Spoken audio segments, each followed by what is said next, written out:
Welcome to the Flight Club Podcast, a woman's guide to leaning out. We give you a behind-the-scenes look at business launch and growth through the stories of successful female entrepreneurs. Here's your host, Felina Hansen, founder and CEO of Hera Hub. Hello and welcome. I am excited to share my conversation with Barbara Eldridge. She has built a solid reputation as a success strategies specialist. She is a speaker and she has been running her business for over 35 years, which is a concept called Mind Masters. She started that company in 1991 and she provides weekly support and guidance to entrepreneurs who work alone, which is the majority of entrepreneurs, specifically for female entrepreneurs. 87% of women-owned businesses in the United States have 0 full-time employees. So they need a sounding board. They need support. And so she runs this as a forum, again, a weekly mastermind group where entrepreneurs can come together, ask for resources, ask for feedback on ideas. It really is kind of the entrepreneur's personal advisory board, if you will. So with that, helping them, master their focus. That's a huge issue for entrepreneurs. We always talk about shiny object syndrome. There's lots and lots to look at in business, and helping them achieve their dreams and goals in, of course, the ever-changing marketplace, because, we don't, as business owners, figure it out, hit the cruise control and then sail off into the sunset. So with that, welcome to the show today, Barbara. Well, thank you, Felina. It's great being here. Wonderful. Well, take us back. Let's, you've had your business for quite some time, but I know you had some experience prior to this as well. So please take us along your career path, and then we'll, of course, circle back around and talk more about Mind Masters. Well, I think, when you get out of college, it's what do you want to do with the rest of your life? And I always wanted to be in marketing. So I went to work for one of the largest advertising companies in New York City, because that's where I'm from, the East Coast. And I did market research, which really gave me a real idea of what was happening in business. Because, when you come out of college, that's not always in front of you. But realizing that, I really decided I wanted to work for the company, not the ad agency that works with the companies. And so I went out and searched and found publishing. And publishing, I got into marketing children's books. And at the age of 23, I wound up traveling all over the United States, in those days, there was money for school libraries and things like that. So I did a lot of trade show work, and then visiting a lot of the big organizations around the country, which got me to looking at what else is out there in terms of why do I want to stay in New York? And found myself, before I left New York, though, I have to say I helped a friend open a business, and that was my first venture into a new business. He came out of the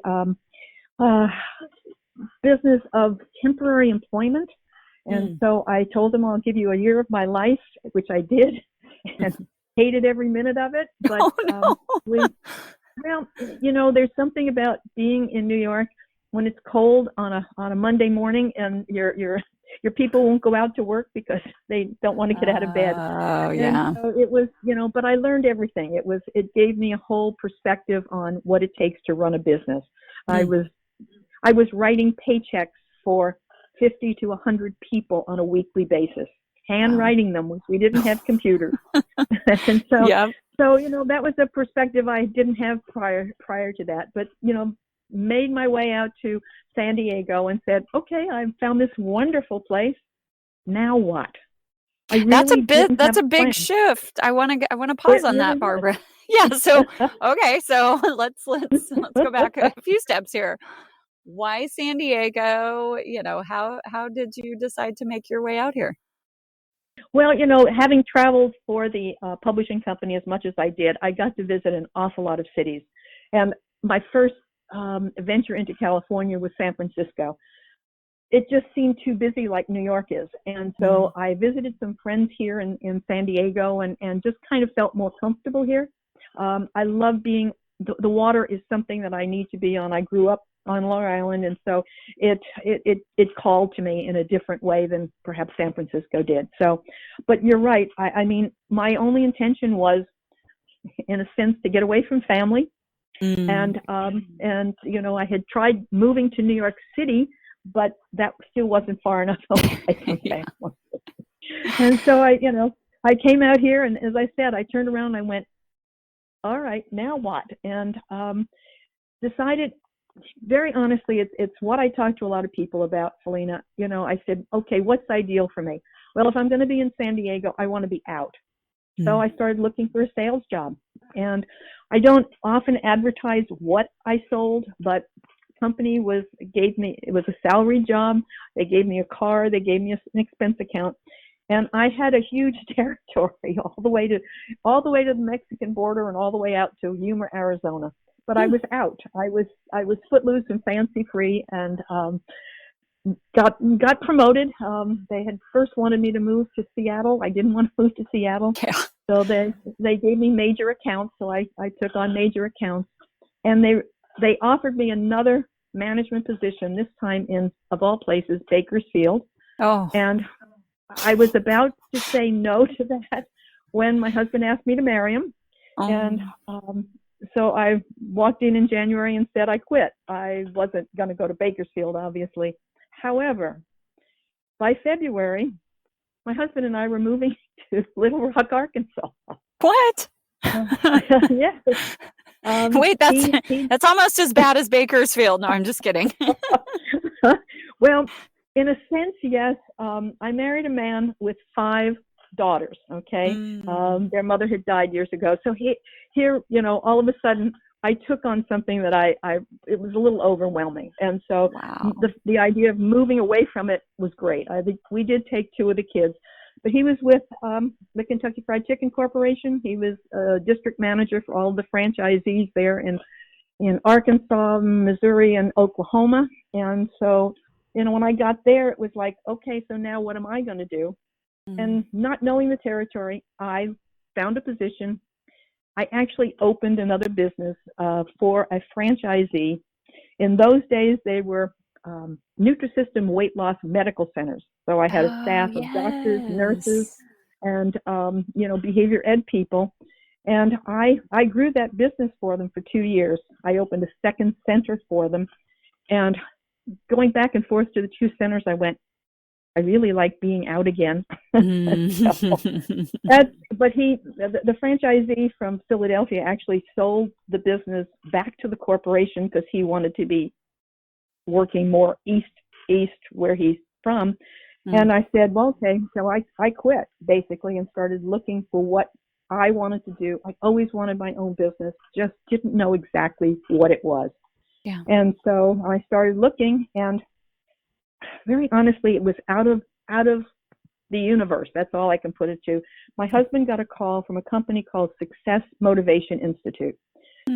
They marketed programs on planning, goal setting, time management, and he had bought a program from them 10 years prior and wanted to know if he wanted to work with them. And he goes, well, not me, but maybe my wife would. We went to Waco, Texas, and I bought into a distributorship with SMI. And basically, it was the perfect spot for me. They gave me a tremendous amount of training. I could drive from Little Rock to Waco, Texas every month for their trainings, and the support and everything else was just fantastic. And I did Success Motivation for almost 10 years. We happened to move from Little Rock to Fort Smith, and I have to say Fort Smith wasn't the exact area for selling positive mental thinking. And so it kind of dissipated a little bit. I spent about a year there, and when my husband came home and said, you know, if we ever build our dream home, we're never going to get out of here. It took us 30 days. We packed up and we left and came back to San Diego. And so from there, you know, I started up SMI again. I started working here, and that's really how I got my foot in the door. And SMI, I just felt wasn't supporting us. as distributors the way they used to. And my own mastermind group, Selena, said to me, why aren't you doing this for everybody else? Because you're the one that puts us together. So with that encouragement, I started my first group. And that was 28 years ago. Wow. Yeah, it's been, it's been a lot of fun, a lot of growth, a lot of things you have to learn along the way. And but working with the small business owner really is what spoke to me. And so that's, the 4 groups that meet on a weekly basis are made up of those small business owners. Wow, 28 years. That is incredible, Barbara. I'm sure you have, grown and changed and, added and subtracted and multiplied throughout that process. So let's hone in, because obviously I know what Mind Masters is and then the mastermind groups are, because you host 3 of those at Hera Hub. So let's explain to our listeners, who are the participants? What do you do? Like, take us in. Well, Mind Masters being a support, I call it a support system for the small business owner. So, the first thing I like to do is get people to recognize what they have accomplished. So we start our meetings with that, because everybody knows what they haven't done, Selena, but they need to work from, what has been a feeling of achievement or accomplishment. So we get them to do that. I usually like to have a topic, a discussion topic at first, just so that we get, something moving either in marketing, management. I keep it low on the financial side, because that is not my expertise, but, always feel there are times that we do have to talk about those things in business. And of course, leadership, which in a sense is either that personal development stuff or personnel development, either side. And so, we get through that, and then each person each week gets to share the challenge, the idea, the resource that they need at that point in their business, or in that, sometimes just in that week, because they've encountered something that they're having difficulty dealing with. And we go around the table. People, I sit back sometimes. My role is to facilitate. So if I see somebody, talking too much, I want to engage other people with their ideas. Everybody comes with different experience. And it's that experience that everybody brings to the table and wants to support people with. And so it's really from that standpoint, I make sure on a monthly basis that everybody has a plan of action, specific results that they want focused. And I do get a copy of that every month before they leave that first meeting of the month. So I have something to talk to them about. This morning happens to be a midweek, is my phone day. So every one of my clients gets a phone call from me. Not all of them are there, but they, I have gotten feedback that says, is it Wednesday already? But it's shoot. Just that encouragement. Yeah. It's just that encouragement to recognize, hey, where are you on what you said you were committed to? Because that's at the end of their time to share, I have to ask them, what are they going to commit to this week? What is the specific thing that they want to be accountable for? And sometimes that's a hard thing for them to decide on, seeing that they have so many other things, but it really does help with the focus, which I think is one of the most important keys to the Mind Master process, keeping them focused to what they say is important to them. Absolutely. So we have fun with that. And then I want to know what they've learned. Every meeting ends with, what did you learn today? And they learn from each other. It's not because I have a topic or something, it's because of what they've learned from each other. So that's always fun to hear. And sometimes it's personal, sometimes it is business, but it is quite fun to hear some of that input. Yeah, I can imagine. How many folks typically are in a group? Well, it depends on what time of the day. I have several earlier morning meetings, and then I have the lunch group, which is at Hera Hub. That one seems to be my biggest group. So there are the full group. I like to have 12 people in, And Okay. so that's probably the one that has the 12. The others run about 6 to 10. And so, we flip-flop back and forth.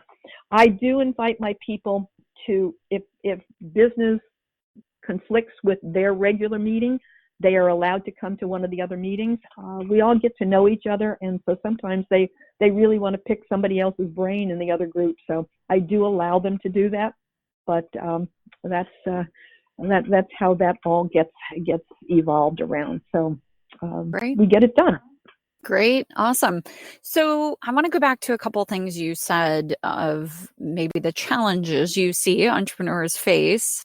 What would you say are the top two things that consistently come up as challenges for your entrepreneurs? They, in a lot of sense, they don't know how to prioritize what I call their high priority, high payoff areas. They have so many to-dos, but really honing in on the real focus to make essentially to make money in the business sometimes gets pushed out of the way because they have to do their internet stuff, their social media, and recognizing what they're doing and whether or not it fits that high priority area. That is a big one. And I think the second one is also how they really understand their numbers in their business and track that so that they understand where they are in the business. I had a guy years ago. It was at the end of the year, and he at our first of the year planning session, he said his big achievement was, gosh, I brought all my things to my tax accountant, and I was actually up 26% all year long. He was not making money. It absolutely shocked him that he was that far ahead of himself. And so, it's seeing that sometimes to get people to realize, hey, you are on the right track. What else do you want here that you want to, tweak or change or get ahead with? Yeah, absolutely. I love what you said, high priority, high payoff. I like that phrase because that is, I mean, we are consistently, and I'll speak from experience here. Hey, There's we're in small business, aren't we? Exactly. Yes. There's so much grabbing at our attention. If we really have somebody like yourself and a support community to help us step back and say, okay, sometimes we'll call it revenue generating time. How much time are we really spending on those things that are actually revenue generating? It is rather shocking to look back. Totally. And just even talking to somebody this morning on her way to some networking group, I said, what's your intention today? How many people do you, and it was like, don't just go to this meeting just to go to a meeting. What's the intention here? So it's really helping people recognize that that is a high priority if in fact you're focused to it. So yeah, having an intention. I want to dive a little deeper into this conversation around networking. Because you hear this from entrepreneurs all the time, right? Like, I've got to be networking, I've got to be out, I got to be going to events. And when we back up, just as you spoke with your client about this morning, and you really look at the value that that's bringing you, and then as it ties to potential revenue. I know as I reflect on some of my quote unquote networking that I've done over my career, it's that payback isn't always there. What do you talk with your clients about, as it relates to networking? Well, here again, I work mostly with service businesses. Very few of my people have products. And I believe in service businesses. It's about the relationships. I have grown Mind Masters really because of my networking. However, it's from weekly networking groups that I've grown my business. And any group that I have been in over the years, I have always maintained at least a third of the people in those groups as clients. Because it's the consistency of my being there. I always bring something to the table. The group I'm in now for the last 11 years, I've been doing 2 minutes of business education every week. You know, I find something online that I can share with them. Yeah. But it's just that consistency, and they look to me as that business expert. So it's what you bring to the table and how consistent you are with it. Though the other kind of networking, I went to one of those Thursday night, and all I wanted to do was go home. Okay, everybody was at the wine bar. It's not my thing. You know, and so to engage people who are having fun with their wine in their hand just isn't my thing. So that's not where I develop business. So I have to look at the areas that will allow me to stand out and be recognized. So I encourage people. You know, sometimes it is industry groups that you get into so that your reputation, like this one client, is going to a group that she wants to do things for the people in that group. So she wants to get known in it. And, you know, I suggested that the one lady that has hired her to work with her, sit with her, use her influence so that you can get some of the recognition. Otherwise, it's just a pool of people that you see periodically. So makes sense. Yeah, that's great advice. Yeah, and networking either works or it doesn't work, but it's what you put into it that you wind up getting something from. Yep. All right. Mm-hmm. So tell us, Barbara, all the exciting things that you're working on. What's on the horizon for Mind Masters? Well, it should have been on the horizon 10 years ago, Felina, but I am looking for